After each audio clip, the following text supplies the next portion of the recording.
మీ business ఏదైనా మీ ఊర్లో promotion చేయాలంటే అది సుమన్ టీవీతోనే సాధ్యం. ఇప్పుడే సంప్రదించండి. సో ఇప్పుడైతే సార్ మరి ఎలాంటి పేరెంటింగ్ టిప్స్ ఇస్తారు మాకు?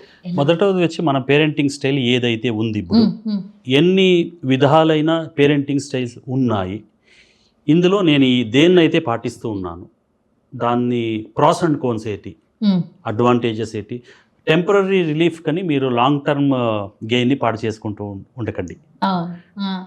షార్ట్ టర్మ్ బెనిఫిట్స్, నా పని అయిపోవాలి, నన్ను డిస్టర్బ్ చేయకూడదు అని మొబైల్ పెడతాం చేతిలో. Focus on the long term benefits, not the short term gains.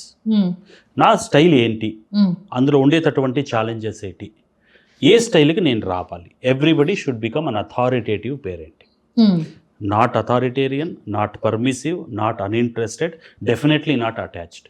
Correct. You should be an authoritative parenting. Make them win, you hold your rights close to your chest. క్రమశిక్షణ ఇవ్వాలి, ప్రేమని పంచాలి. చాలామంది ప్రేమని మాత్రమే ఇస్తారు, క్రమశిక్షణ ఇవ్వరు.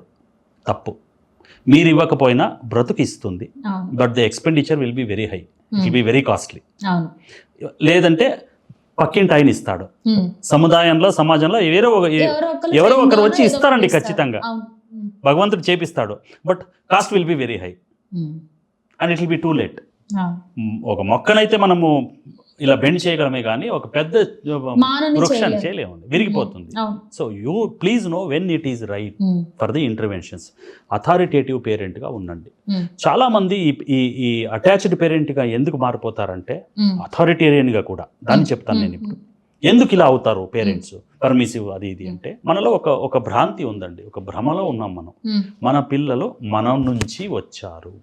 కాదండి, కాదండి, మీరు కన్నారు కానీ మీకు ఆ యోగం భగవంతుడు ఇచ్చారంట. వాళ్ళకి మీ ద్వారాన వచ్చే ఒక యోగం ఉంది కాబట్టి వచ్చారు. దీన్ని చెప్పారు కదా, రుణానుబంధ రూపేణ పశుపత్ని సుతాలయ.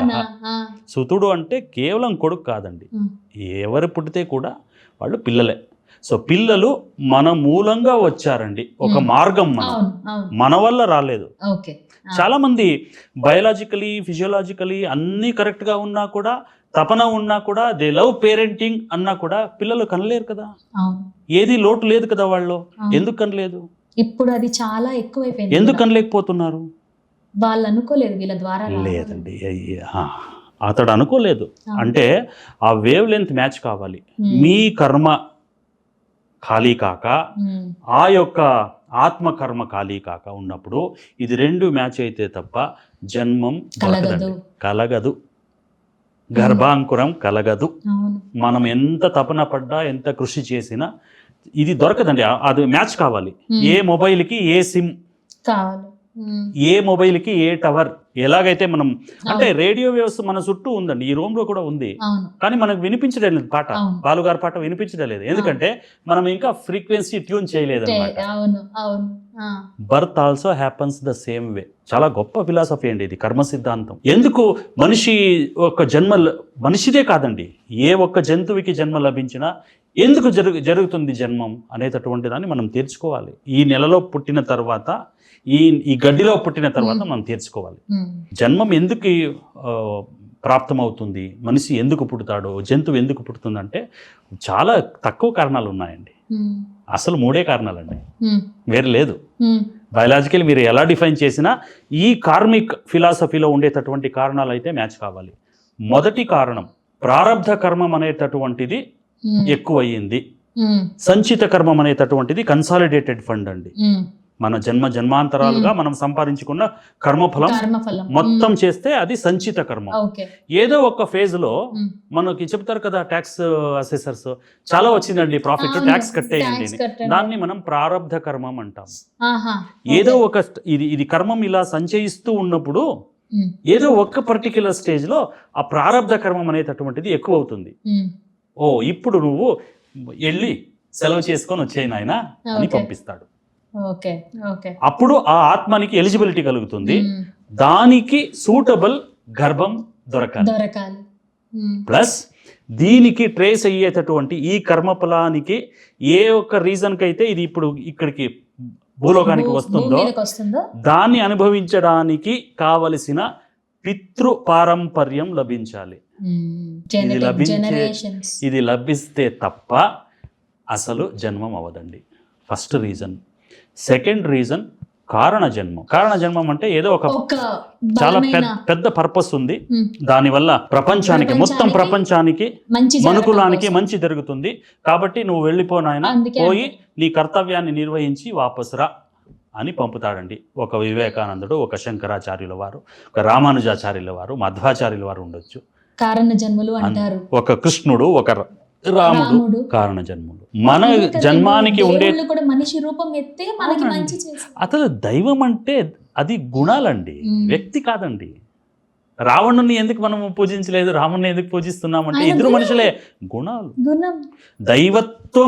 దైవత్వాన్ని మనము దైవ రూపంలో చూస్తున్నాం.